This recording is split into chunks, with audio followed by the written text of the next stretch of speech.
8 দফা দাবিতে বামনহাট রেল স্টেশনে ডেপুটেশন দিনহাটা রেলযাত্রী অ্যাসোসিয়েশনের পরিকাঠামোর উন্নতি ও কোচ সংখ্যা বৃদ্ধির দাবি জানিয়ে বামনহাট রেল স্টেশনে ডেপুটেশন দিল দিনহাটা রেলযাত্রী অ্যাসোসিয়েশন। আজ দুপুরে বামনহাট রেল স্টেশনে পৌঁছায় দিনহাটা রেলযাত্রী অ্যাসোসিয়েশনের সদস্যরা। আলিপুরদুয়ার ডিভিশন রেলওয়ে ম্যানেজারের কাছে একটি স্মারকলিপি প্রদান করা হয়।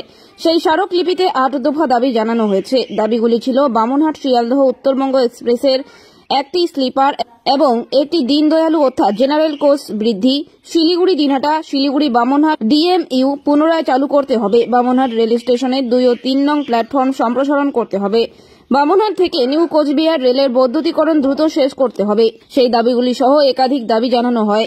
এদিনের এই ডেপুটেশনে উপস্থিত ছিলেন বামনহাট রেল স্টেশন দাবি সমিতির শুভঙ্কর ভাদুরী, দিনহাটা রেলযাত্রী অ্যাসোসিয়েশনের কনভেনার প্রফেসর ডক্টর রাজা ঘোষ, জয়গোপাল ভৌমিক সহ অন্যান্য সদস্যরা। ডেপুটেশন জমা করার পর সাংবাদিকদের মুখোমুখি হয়ে দাবিগুলি বিস্তারিত জানান তারা।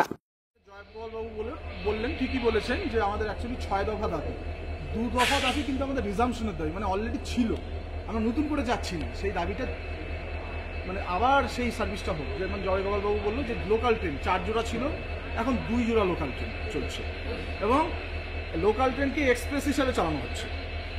লোকাল ট্রেনে 6.5 ঘন্টা টাইম দেওয়া আছে, এক্সপ্রেস ট্রেনের টাইম ইন্টারসিটি দেওয়া আছে 8.5 ঘন্টা, ভাবতে পারেন।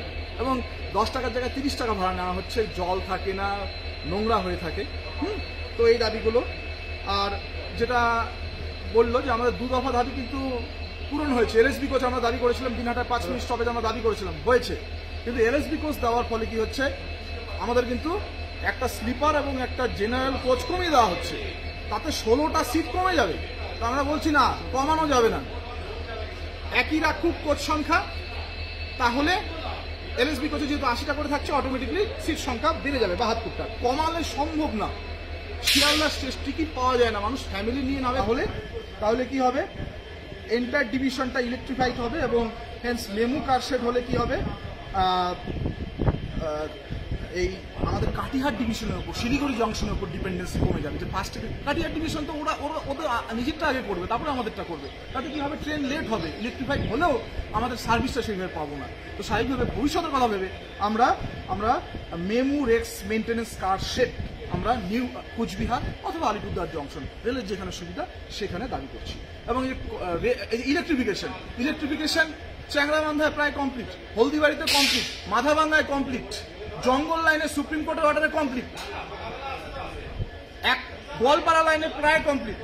একমাত্র দিনহাটা বামনহাট নিউ কোচবিহারে কবে হবে আমরা জানি না।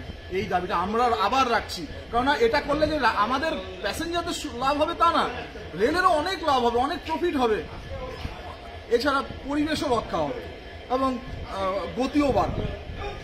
এবং আমরা একটা ইন্টারসিটি ট্রেনের একটা দাবি রেখেছি এবং দেখবেন বিকেলবেলা এখান থেকে 3:15 লোকাল ট্রেন ছেড়ে, তারপরে কিন্তু কোনো লোকাল ট্রেন নেই। আপনি নিউ কোচবিহারে যেতে চান, আলিপুরদুয়ার জাংশনে যেতে চান, নেই।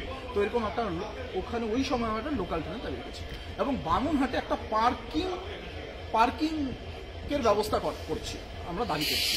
এবং দেখবেন যে বিভিন্ন স্টেশনে বিভিন্ন রকমের নিয়ম। গুয়াহাটি স্টেশনে 5 মিনিট দাঁড়া করালে কোনো টাকা লাগে না, কিন্তু নিউ কোচবিহারে 1 মিনিট দাঁড়া করাবেন, আপনাকে টাকা লাগবে, পার্কিং ফিস দিতে হবে।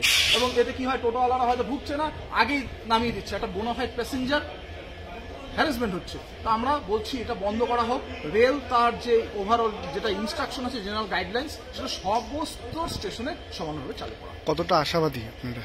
আমরা আশাবাদী, কেননা 5 মিনিট স্টপেজ আমরা দিয়েছিলাম, দিনহাটা ব্যবসায়ী মঞ্চেও দিয়েছিল, কিন্তু আমরাও দিয়েছিলাম, এলএসবি দিয়েছি, এটাও হয়েছে। তো আশা করি হবে, আস্তে আস্তে হবে। কিন্তু এই প্রসঙ্গে একটা কথা বলি, এই প্রসঙ্গে সবচেয়ে গুরুত্বপূর্ণ কথা,